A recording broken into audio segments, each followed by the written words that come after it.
So right now the fire department are using the partners that we have on island, and so I'm told there are 5 helicopters that they've been using. We started with 3 in the morning, and the first one went up at about 5:45 at first light, and that was the one that took pictures of the perimeter.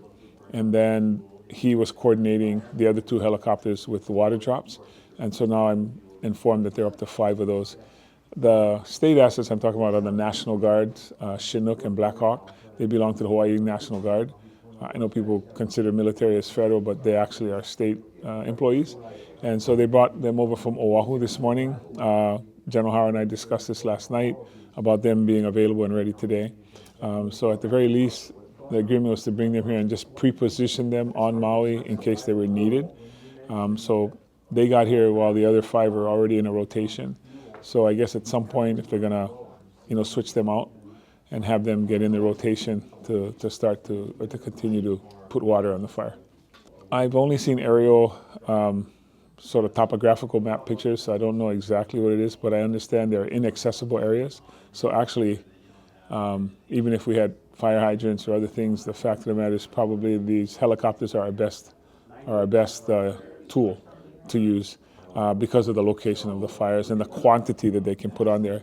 What I was saying is there are no fire hydrants along that area, but they brought tankers of water, and the fire trucks pull the water from the tankers like they would from a fire hydrant.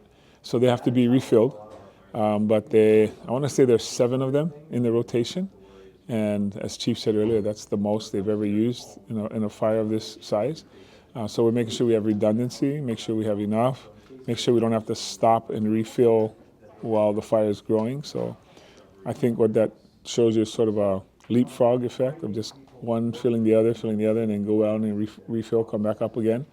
But on top of all that, to have 7 helicopters on fire is a pretty incredible benefit. Yeah, evacuation is always an interesting, it's a delicate subject because to have somebody leave when they didn't have to leave can be an inconvenience. And generally speaking, people don't want to leave their homes unless they have to. So when we say it's evacuation, that means you have to go because that means we think the threat is real and it's imminent. But we're also not waiting to the last second in order to say, well, you should go now. But what I think I'm encouraged by, and to answer your question, is that we've thought about it, we've considered it, and even if you heard Chief Amos, he was talking about an approach to the evacuation. Not everybody go at once, but have people go in a certain order so that they can maintain orderly, evacuation. So we're not just saying, okay, everybody go, or just go if you want to go. I think it's very deliberate, very measured, considered, and intentional. So, this is all new as far as our approach, but I think there's a plan. And so far the plan was to get everybody out of the mountain last night, the 150 or 200 cars with people.